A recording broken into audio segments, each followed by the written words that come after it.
こんばんは。ただいまご紹介いただきました、ワッツの平岡でございます。本当に皆様、お忙しい中、会社の説明会お越しいただきましてありがとうございます。せっかくお越しいただいた甲斐があったなと、思っていただけるような説明ができればと思っております。よろしくお願いいたします。はい。私どもワッツ、ご紹介いただきました通り、100円ショップを主にしている会社でございます。ただ、100円ショップだけじゃない。といっても、ほとんど100円ショップなんですけどね。この8月に終わった期は460億円ぐらいの売上高がありました。その中の420億円分が国内の100円ショップ事業なんですね。9割以上が、国内の100円ショップですよという会社でございます。ただ、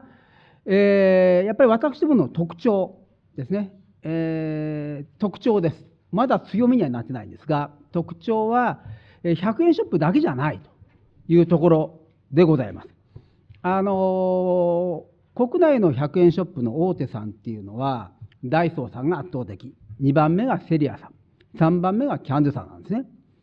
で、ダイソーさんが最近ちょっとね、100円ショップじゃない会社を買収したんで、今もしかするとダイソーさんは 100% 100円ショップじゃないんですけども、基本ね、キャンドゥさんもオホホというね、ファッション雑貨のお店をやってるんで、ちょっとだけ違うのやってるんですけども、でも、ほとんどが100円ショップなんですよ。ほぼ 99% 以上が100円ショップでやっているのが上位3社なんです。そこの中で、たとえ 10% とはいえね、他のことやってるよっていうのって、やっぱりうちだけなんですね。っていうのは非常に大きな特徴だと思います。というのもですね、私ども、なぜワッツというか、これはですね、おもろいことをワッとやろうということでね、会社の名前がワッツになったんですね。ワットじゃなくてワッツなのっていうのは、ワットに S をつけるとワッツと発音するよ。だからおもろいことをたくさんやるからワッツだっていうふうに、説明はしてます。本当はですね、ワッツという会社は私の家内の父親が60歳の時に作った会社なんですね。60歳の、今60歳おじいさんとはあんまり言わんですけども、十分高齢の方が作ったんですね。その時に会社の名前を決める時に本人はワットにしたかったらしいんですよ。で、司法書士さんにね、会社の名前ワットですって本人は言ったんです。司法書士さんが70歳を超えた本当に高齢の方で、高齢になると耳がだんだん悪くなる。60歳の平岡良三という私の家内の父親も滑舌が良くなかった。私と同じように。なので、ワットと言ったつもりが、ワッツに聞こえちゃったんですね。上がってきた登記はワッツになっていたということなんですけれども、でも、精神は変わりません。おもろいことをワッとやろう。なので、ワッツは100円ショップの会社じゃないんです。おもろいことをやる会社なんで、100円ショップだけじゃないんですよ。創業以来ですね、まだ本当にね、うまくいくかいかないか分かんない創業の時から100円ショップだけじゃなくて、ディスカウントショップもやってました。実はその頃はハーレー・ダビッドソンの自転車も売ってたんです。その後、羽毛布団の通信販売やったりね、あと、安いメガネの、販売をやったりとか、青果販売やったりとかね、果ては焼肉屋とか立ち飲み屋とかいろんなことをやっていて、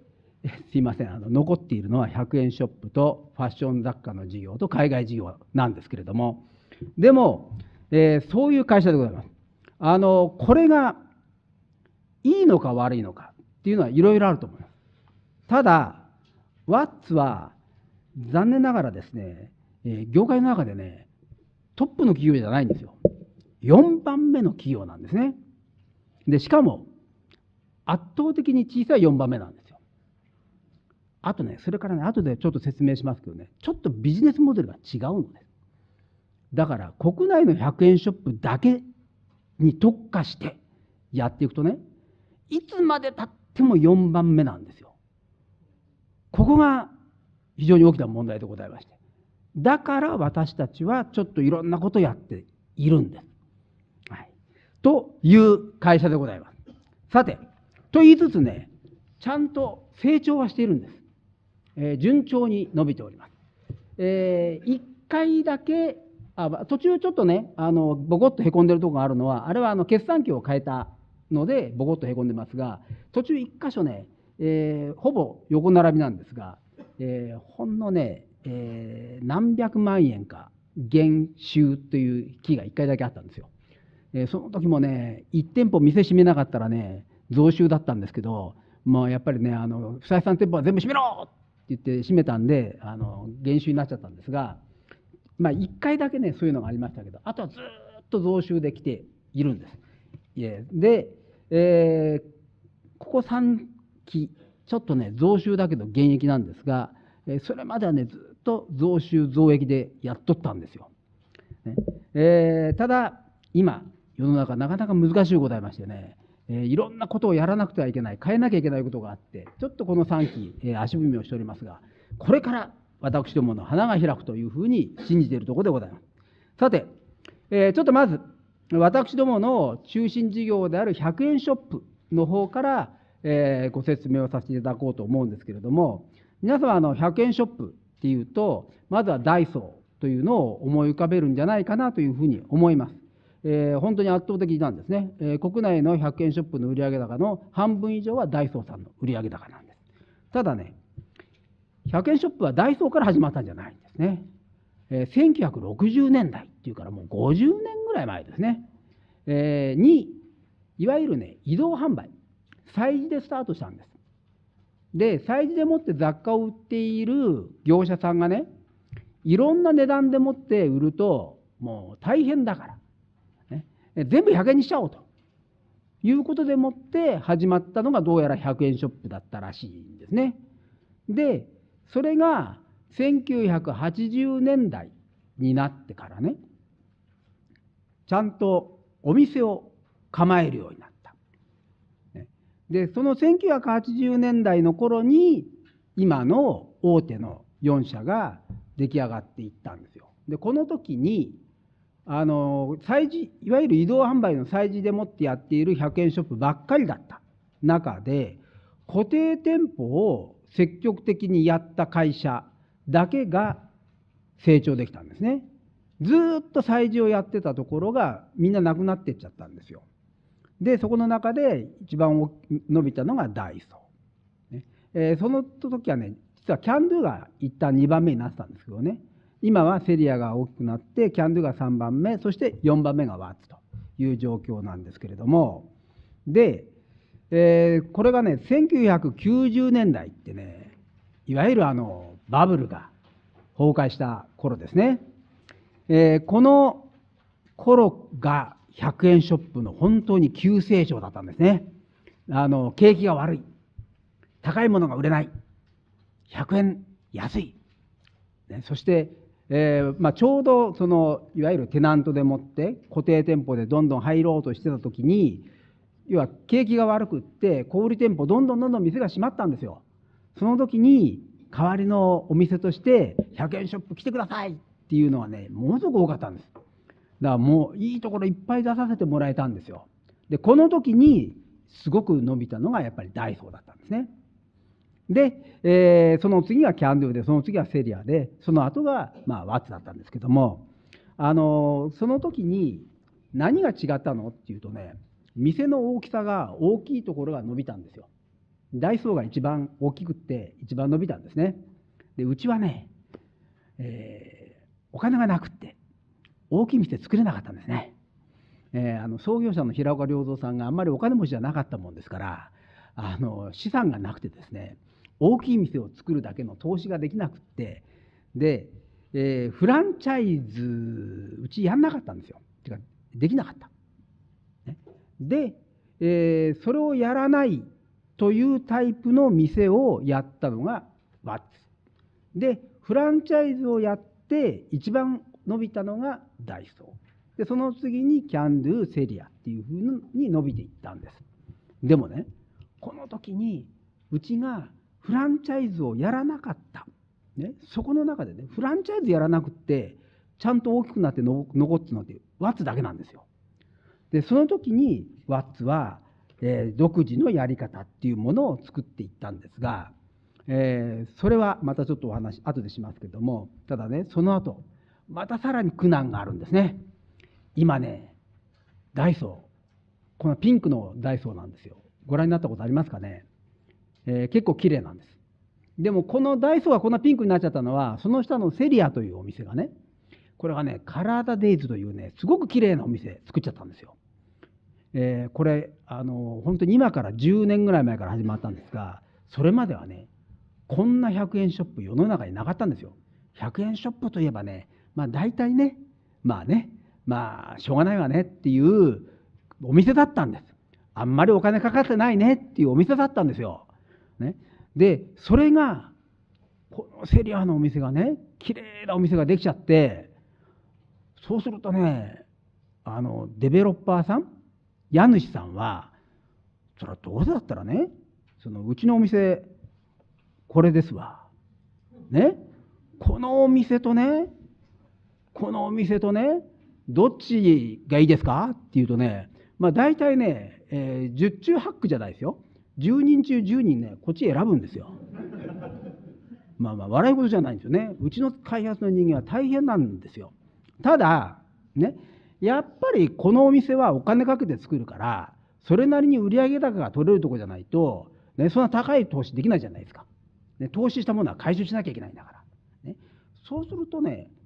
皆さんがこうやってきれいなお店をどんどん作っていくとね、隙間がいっぱいあるわけですよ。この隙間にこのお店はぴったりはまるんですよ。ね、でそれがうちのパターンで、この次のところまでちょっと言っちゃいますけどね、いわゆる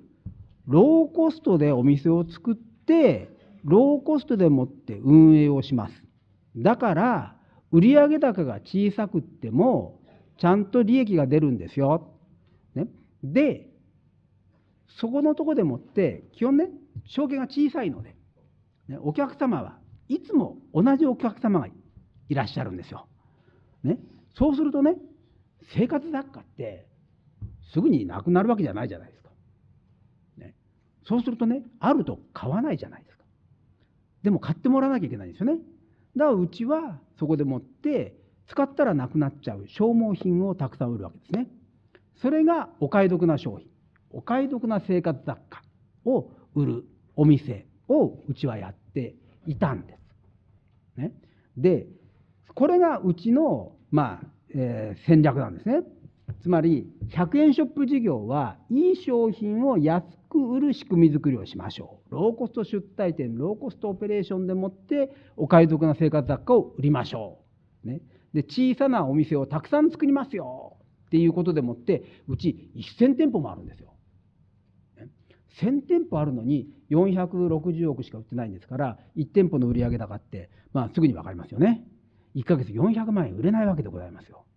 そういうお店をたくさんやっているのがワッツで、もっと大きい、売上高が大きい店をやっているのがダイソーであり、セリアであり、キャンドゥであるから、うちは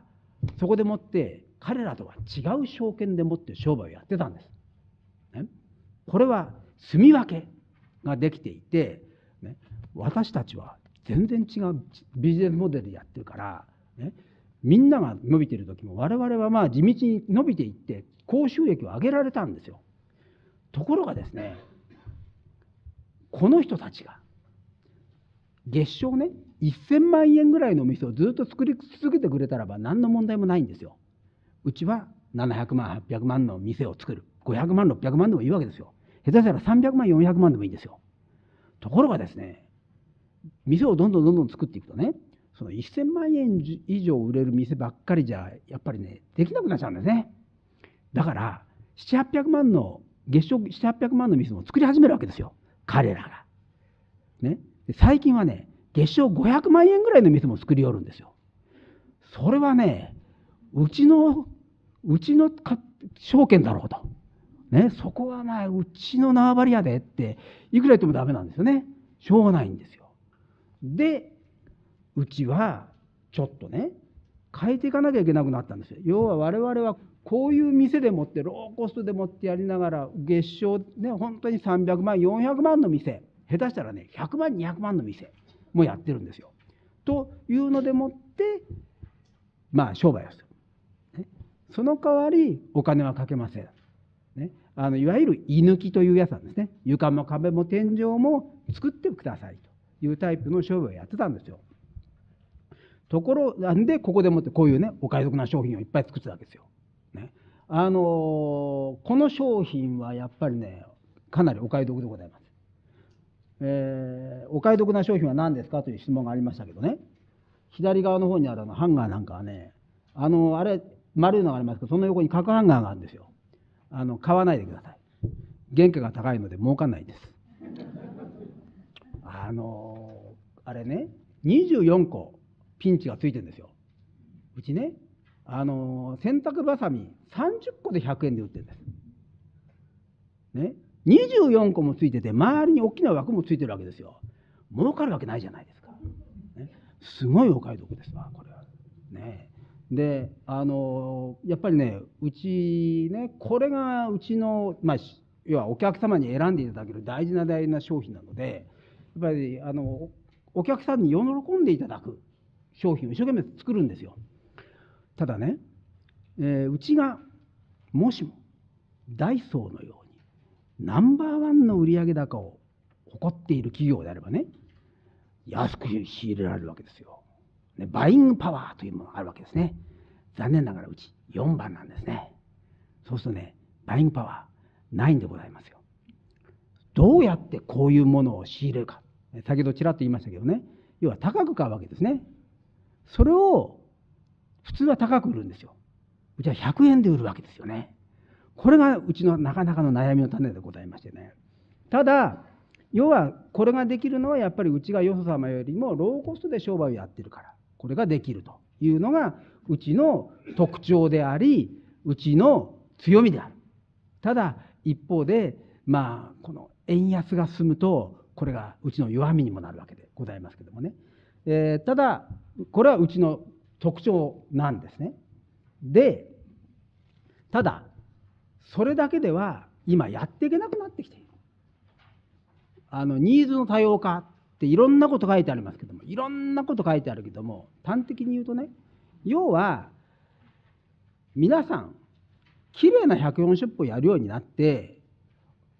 要はお客様がね、100円ショップって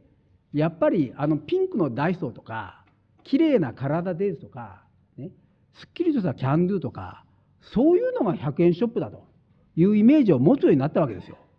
その時に先ほどのオレンジ色の、ね、ミーツってやってるとね、この100円ショップはちょっと違うねというお客様もいらっしゃる。で、お客様が、ね、それで来なくなるっていうことはあんまり多くはないんですけどね、やっぱりね、一番困るのはやっぱりデベロッパーさんね、家主さんがそのお店はやっぱり選ばないわけですよ。なので、うちはちょっと違ったこのロゴマークも変えて、で、こんな店作ったんですね。ちょっと綺麗なんですよ。だいぶお化粧しちゃいました。もう厚く塗りましたよ。で、この化粧がね、高いんですわ。このお店は1号店なんで特に高かったんですけども、これではやっぱりやっていけないんですよ。で、今はこんな形になってきました。少し安くなりました。実はここね、前期と前々期、その前の期は完全にね、円安がボーンと進んじゃったんで、それでもってもう100円ショップ業界全体的にやっぱり収益が減っちゃったんですね。で、前々期と前期に関しては我々は先ほどのこのタイプの店を作り始めて、このビジネスモデルを作るのにちょっとお金がかかったんですよ。ね、それと円安があって仕入れ原価が上がっちゃったということがあって、残念ながら利益が減っちゃったんですが、前期この右側のお店とか、これ下のお店は委託販売のお店なんですけどね、こういうお店を作るようになって、要はもう一度この、デザイン的にはきれいなお店を作ってるんだけど、でもお金をかけないできれいなお店を作れるようになってきて、で重機とかポップ屋なんか、あるいは看板屋なんかも、ずっと同じものを作るようになったんで、初めの頃から比べるとだいぶ、価格が下がってきたので、要はお金をかけないで、店作りをできるようになってきたので、実は前期の第4クォーター、第4四半期からはちゃんとコストを抑えて利益率もちゃんと伸びてきているんですね。ということができるようになりました。で、私たちはようやくね、100円ショップの中でもってきれいなダイソーさんとかセリアさんと全く同じレベルで勝負するよとは言わないけれども、でもその2000万3000万の売上高のところを取りに行かなくても、1000万円、1500万円ぐらいのところを取りに行くときに、ちょっときれいなお店でもってね、うちこんなのがあるからやらせてくださいよと。で、中にはこれを選んでくれるところもあるよというところまでは、来ることができている。でもメインはこの右側の方でね、売上高が7、800万ぐらいのところの店でもって、ちゃんと利益が確保できるよというタイプの店をできるようになったので、これからうちは、ちゃんと、増収はともかく、増益にもう一度戻っていけるなというところに来たところでございます。で、今、ちょっとね、お店を、デザインをきれいにするだけじゃなくて、ちょっと商品製作とかオペレーションも工夫してます。っていうのは、やっぱりデザインをきれいにしただけでは、最初はお客さん来てくれるんだけども、お客さんやっぱり飽きちゃうんで、月に1回私たちちゃんと季節ごとに商品を入れ替えるんですけども、それ以外にね、テーマを作って毎月コーナーを変えていってるんですね。で、これでもってお客様にね、こんなちょっと商品いかがでしょうかっていう提案をするというコーナーを、店のところの前の方に設けて、お客様にアピールするというようなことをしているんです。で、というような努力があるから、ちょっと皆様の資料、ちょっと先に飛びますけども、27ページ見ますとね、既存店の数字っていうのが出てるわけでございますよ。去年、前期ですね。前期は、平均すると 101.4% だったんですね。で、2ヶ月間だけちょっと 100% を割ったんですが、10ヶ月間は 100% を超えています。これはやっぱりお店のリニューアルもあるし、それから先ほどの、提案コーナーを設けたりするというような努力をして、私たちは既存店の数字を持ち上げると。新しいお客様を獲得する、あるいは今まで来ているお客様にもう一点買ってくださいよという努力をして、その成果が上がっているんですね。で、足元のところでも、ちゃんと数字はできておりましてね、この9月からの新しい期でございますけれども、9月が 101.3%、10月は 101.8%、11月は 103.2% でございましてね、順調に既存店の数字は、いい数字を作ることができているというところでございます。これはやっぱり私たち、ささやかではあるけれども、きれいな店を作って、また商品製作の中でもってお客様に支持をしていただくという努力をしているところでございます。さて、100円ショップの方、こうやって今、新しいブランドもできて、もう一段成長しようというふうになっております。それともう一つは、足元はちょっと円安に動いちゃってるんですけども、でも2年前の状況から考えると、120円台までいった状況からすると、円高の状況にはございますので、粗利の方ですね、こちらの方は今足元では前期から比べると改善傾向にございます。ぜひ100円ショップの方はさらにですね、国内でもって、成長を実現していきたいなというところなんです。で、もう一つ。100円ショップだけじゃない、ボーナビータというファッション雑貨のお店がございます。8月末現在で21店舗、今2店舗追加して23店舗になっているかなと思いますけれども、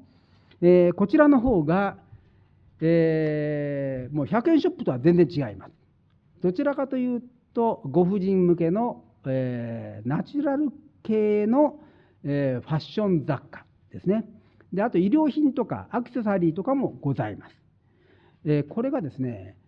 最近ここ2年ぐらい駅前立地での出店をずっと続けてきて、少しずつ店数が増えてきて、そして収益の方の改善も進んでいます。特にですね、出店につきましては、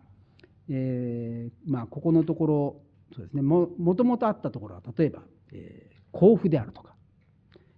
高崎、宇都宮、水戸、知ってるけど、だいぶ遠いねというところなんですね。池袋なんていうのも1軒だけね、あるんですけど、例外的にね。でもね、去年から出しているところはね、八王子とか、一応都内ですね、西新井とか、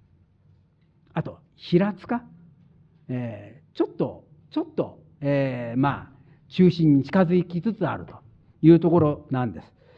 少しずつ、状況が良くなってきているボーナビータでございます。それから、これが去年、今年ですね、平塚に出しました。あと、海老名とか相模大野とかですね、神奈川県ですね、一応ね、の方に出してきております。これがまた新しいですね、成長の源泉と、そして収益の源泉になっていってくれるということを期待している、事業であります。それから、これは一番ホットなところなんですが、10月の28日、これはもう東京でございます。表参道。今までワッツの中でこんなところで商売をしたことがないんですけれども、ちょっと舞い上がりそうなんですが、こんなところでもってですね、ソストレーネ・グレーネというですね、デンマークの生活雑貨のお店を始めました。私どもワッツが、これが、55% 出資しておりまして、デンマークのそのソストレーネ・グレーネ社が 40%、そして国内のサプライヤーさんの会社が 5% 出資している合弁会社、ジョイントベンチャーでございます。で、これ、いわゆる旗艦店を表参道に作って、ここでもって皆さんに知っていただいて、これから東京を中心に、まずは3店舗、4店舗ですね、今期中に作っていこうというところでございま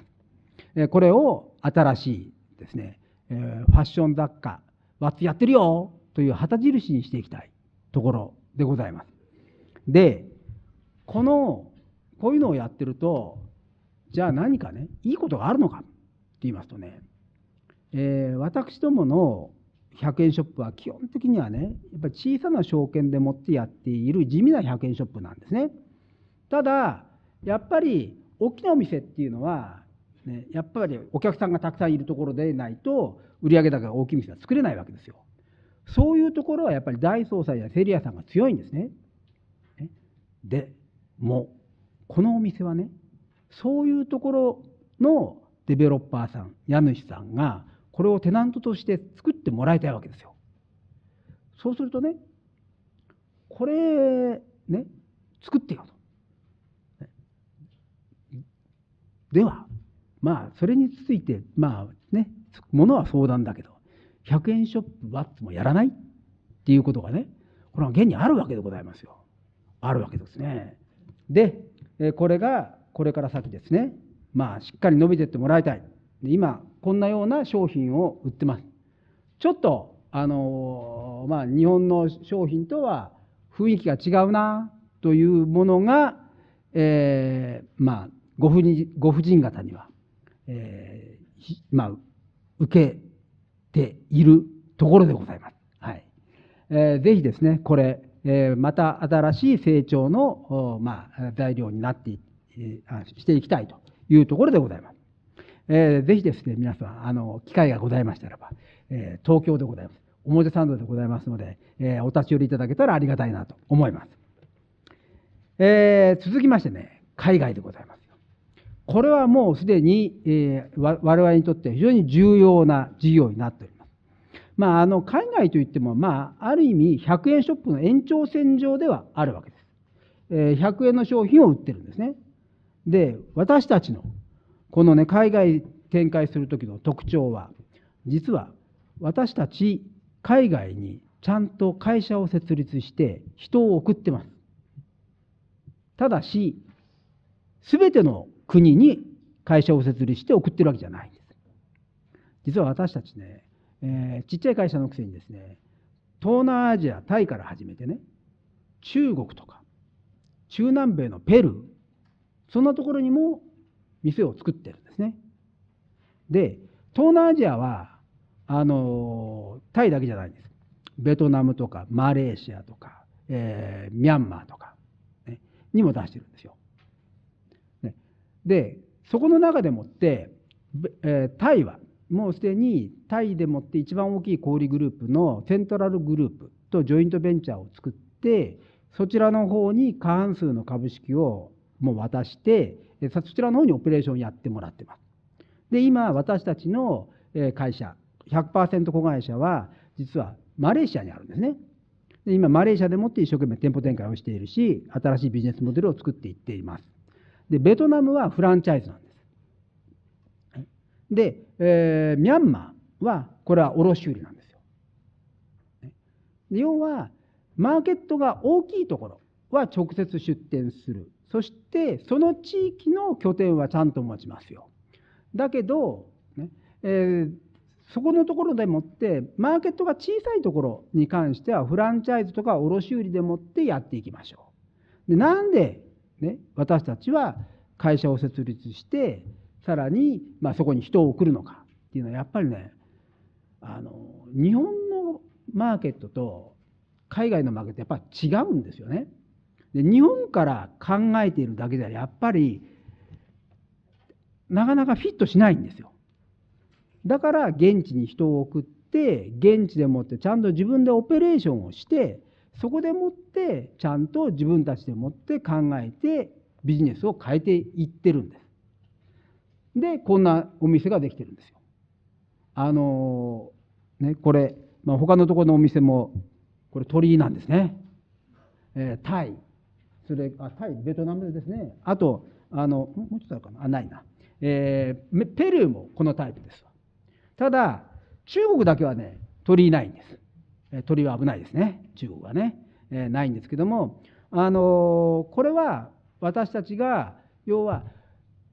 私たちは日本の会社です。日本のお店ですということをアピールするためにこの鳥居を使っているんですけども、これが今のところはいいように作用していると思っています。で、あとやっぱり商品やなんかも変わるわけですよ。で、あとね、商品もね、日本で考えたらこんなもん売れないだろうっていうものがちゃんと売れたりするんですね。なので、やっぱり私たちは、直接出ていく必要はあるというふうに思っています。そしてもう一つね、私たちは海外でもって、実はもうね、売上高の 4% 以上を海外で作っています。で、その前は 2.4% だったかな。それが、前期でもって 4.1% になったんですよ。売上高が 177% ぐらいの伸びだったんです。海外に関しては。ね、で、国内昨年度は全体でもって 4.1% ぐらい売上高伸びたんです。そのうちの半分強が国内の100円ショップ。ほぼ半分ぐらいが海外事業だったんです。私たちはこの海外事業でもって大きな成長を作りたいし、そして将来的には海外の事業でもって 10%、20%、いや 50%。本当は将来的には国内の事業を上回る売上高を海外の事業でもって作りたいと思っています。でないと、私たちがやっている国内の100円ショップ事業は小さなお店をたくさん作るというのがビジネスモデルなので、これではなかなかね、大きな成長は実現できないんですね。海外はいろんなところでもって展開しているので、大きな成長性を実現できると思っています。だから私たちは東南アジアだけじゃなくて中国にも行ってるし、中南米にも行ってるんですよ。で、私たちが行ってるところは、実はそこに住んでる人たちは日本の商品をいいと思ってるんです。中国は反日とかいろいろ言われますけども、中国人は日本の商品大好きですよ。日本の商品はいいと思っている。だから私たちの商品を高いけど買ってくれるんですね。私たち海外ではほぼ200円で商品売ってるんですよ。日本よりも高く売ってるんですね。でも皆さん買ってくださる。これがやっぱり非常に大事なところなんですね。で、私たちはこれからも海外事業でもってもっと大きな成長性を実現するし、大きなシェアを作っていきたいというふうに思っています。時間がだいぶなくなってまいりました。ここの、事業のところはちょっと飛ばさせていただきまして、私どもの配当に対する考え方でございますが、基本的には配当成功が 20% から 30%、だいぶ幅が大きいんですけれども、極力 30% ぐらいのところでもって配当をしていこうとしております。そして、前期ですね、配当15円だったんですね。その前17円が3回続いたんです。これはね、減配じゃないんです。この3回は、東証2部上場記念2円、東証1部上場記念2円、そしてワッツ設立20周年2円の記念配当が3年続いたんですね。それがなくなっただけなんですけども、でも今期はぜひですね、元の水準にちゃんと戻せるようにですね、ちゃんと利益を作っていきたいというところでございます。そして、優待なんですけども、私ども今のところ商品の詰め合わせを送らせていただいております。商品券をという声は多ございますが、実はですね、私どもの店舗、国内に1000店舗あるんですけども、うち500店舗が委託販売で、レジがうちがやってないんですね。そうしますとね、そこのお店に優待券を持ってっても買えないんですね。ここのところをどうしようかというのが非常に大きな問題でございましてね、ちょっと今のところはまだ優待券ができてないんですけれども、何か工夫をしていきたいと思うんですが、まずはですね、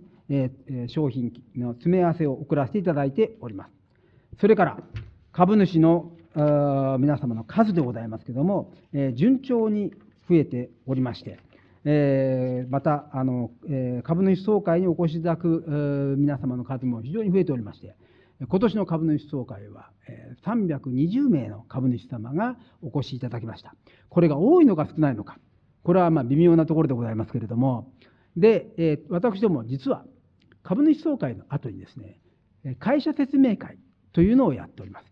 会社説明、このような形の説明をさせていただくんですが、それ以外に、その後ですね、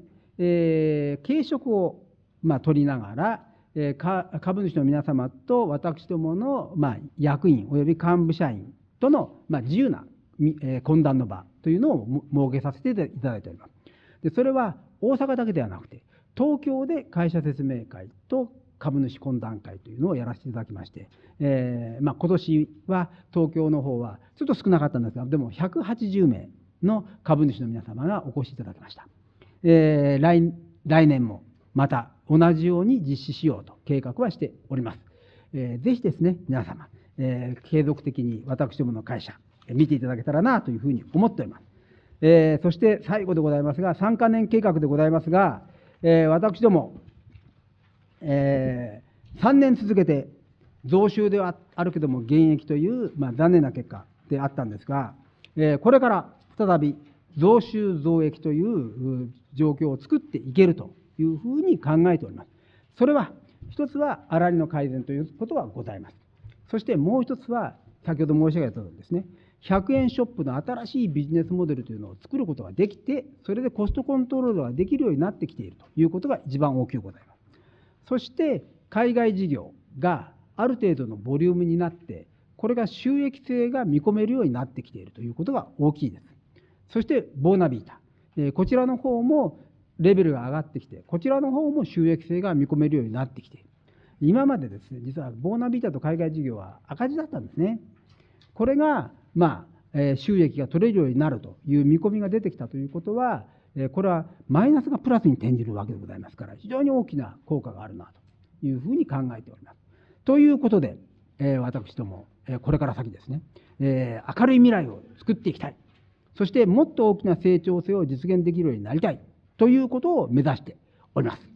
ぜひですね、私ども、もちろん上場会社でございますので、四半期ごとに業績の開示をしてございます。私ども8月決算の会社ですので、第1クォーター11月が終わりました。1月の、頭に、私どもの第1クォーターの結果が出ます。ぜひですね、それをご覧いただいてですね、本当に平岡が言ったように増収増益になるのかというのをチェックいただけたらばありがたいと思います。質問の時間がほぼないのでございますが、でも伸ばしてですね、質問をお受けさせていただきたいと思います。ご質問のある方は積極的にお願いいたします。よろしくお願いいたします。